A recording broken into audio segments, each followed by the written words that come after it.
Hey Lou, what's up? I don't know, I've just been really sad ever since my dad died. He died? Well, I'm really sorry to hear that. Hey, what's that? Oh, this is nothing. No, it's definitely something. What is Oh, that? it's nothing, stop. Are you cutting yourself? No, stop. No, Lou. Wait, no, Lou.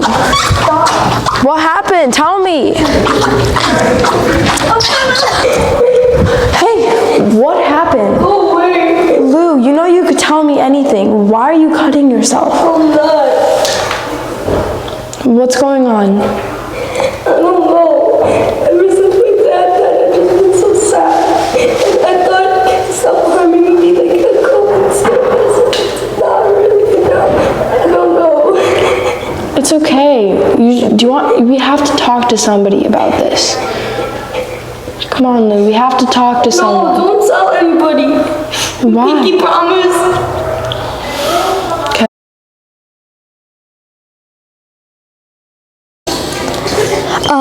What do you think about self-harm and why?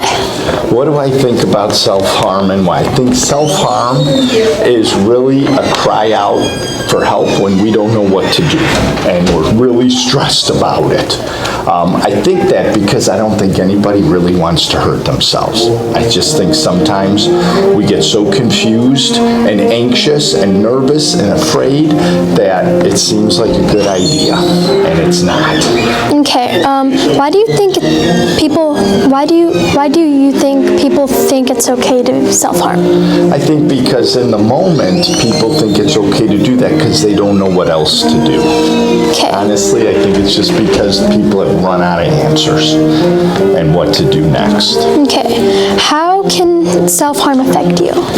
Self-harm can affect me by keeping me in a very sad or depressed state. It can make me anxious because when I do it, I don't want people to find out because then they're going to be like, oh my gosh, what are you doing? And it hurts. It could cause physical damage to your body.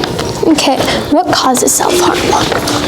I think the fear of talking and being vulnerable to others, because it's hard sometimes to share your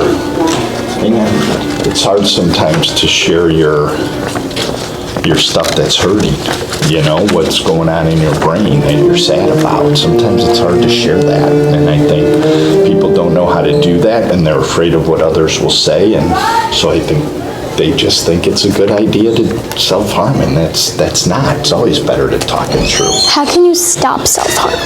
I think by encouraging people to talk to one another, always having a buddy, going to someone you trust to say, hey, this is what's going on. And then when that person does that, just listen. That's it. Okay, thank you. You're welcome. Hey, are you okay? What's going on? Yeah, I'm okay. I need to talk to you. Yeah, I totally understand. We should definitely bring your friend in. Hey, can we please pull Lou out of class? Okay, thank you. Millie, you can head back to class now. Lou, can you please take a seat? Yeah, I thought I told you not to tell him. I'm sorry, I had to. Hi, your name is? Mrs. Knoll, I'm one of the social workers here. Okay, we're gonna ask you a few questions about self-harm. Okay. Okay, what do you think about self-harm I and think why? self-harm is just a way that sometimes people cope when they're feeling big emotions, and I think it's pretty common, but there's alternative ways to deal with it that definitely social workers and other adults want to work with you on. What can people do instead of self-harm? So if someone's feeling a big emotion, if they're feeling any kind of stress or frustration, or just like overall just big emotions that they're having trouble coping with, I think just finding healthy, positive coping strategies, whether it's exercise, getting outside, spending time with friends and family, journaling, taking deep breaths, just making sure they're finding healthier ways to cope that don't involve doing anything to hurt themselves. Who can someone go to if having self-harm thoughts?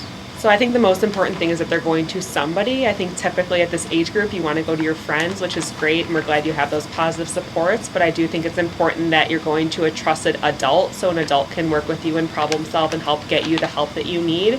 So in school, I would say any teacher you could go to if you're comfortable with somebody. Otherwise, a social worker, whether you know them or not, is always available for you.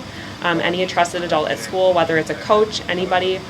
Outside of school, I would say a parent, an older sibling, somebody that you just feel you can go to and trust who can get you the help. But no matter what, just making sure it's that trusted adult. And if a friend does go to you saying that they're struggling with self-harm or self-harm thoughts, it's important that you're getting them to a trusted adult so that they can work through it.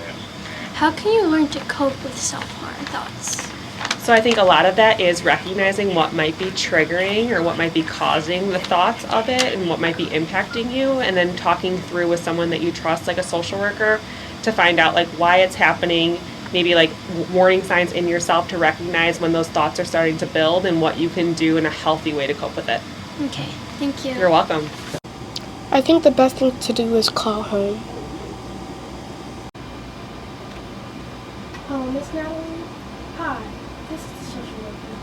I was wondering if you could come to the school and we can schedule an appointment today to chat. Okay, thank you. Hi, is everything okay? Yeah, I just really needed to chat with you about your daughter, Lou. What happened?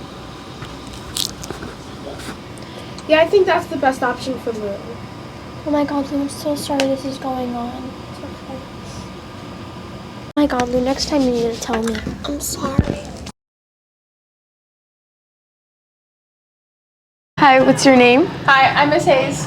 Okay, we have a few questions about self-harm. Okay. So, okay, the first question is, what do you think about self-harm? I think that people use it as a way of control in their life if they feel out of control. I don't think it's very healthy, but I know that it can happen with people. Yeah. And then, do you think that stress makes self-harm worse? Yeah, I do. Because they're obviously losing control of things. Yeah. They're not being able to focus on things. So I definitely think stress plays into it a lot. Stress plays into a lot for a lot of factors. Yeah. And then, where can you get help for self-harm? Anywhere technically, but definitely see your social workers, talk to your parents, your friends, let people know what's happening so that they know where your mental health is and they can help you. Okay, thank you. What's your name? Hi, I'm Mr. Wood, Okay. We have some. and that's the bell. Go ahead. Okay, yeah. We have 3 questions to ask you. Perfect. Okay, so first question is, what support do we offer at CSMS for students outside academics? Yeah, besides academic support, which is all of our teachers everywhere, and even our principals offer that, I think that social emotional component and our physical well-being, our mental well-being is offered from our social workers, our psychologists, and even our teachers as well, too.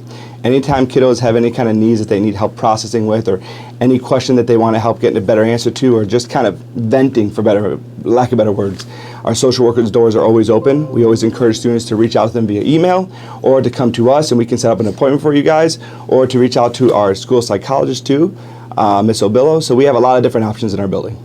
Okay, thank you. And Oh, and your coaches too. If you're an athlete, or if you're into play or musicals, any related arts teachers, everyone in this building. yeah, what do you think are some good coping mechanisms?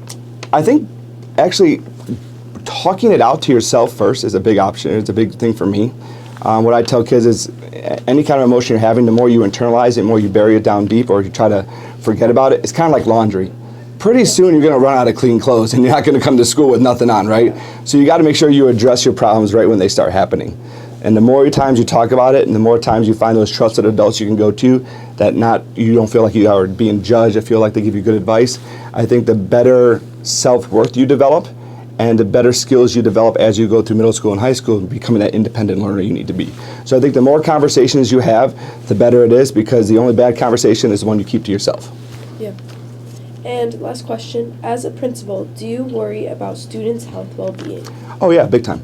I think when it comes to looking at the whole child approach that we have in education, yes, academics is so important, but if we also look at our social emotional component and our character development for kiddos. So that's why we always tell kids, find balances outside the classroom. Find some, clubs or athletics to get involved to. Maybe it's not even school related. Something that you love to do outside of school too is great. But find something that makes you you and interests you to bring you balance. Because school can feel like just a lot of weight on your shoulders. A lot of classes, you have 9 classes to go through every single day. A lot of tests, homework, everything you're balancing. Sometimes you feel like your plate is so full you're not hungry. But I think the more ways you can find windows of opportunities to give yourself a little bit more balance, the better off you're going to be. So get yourself involved with more activities, talk to trusted adults, and there is no bad question to ask. Okay, thank you so much. Thank you.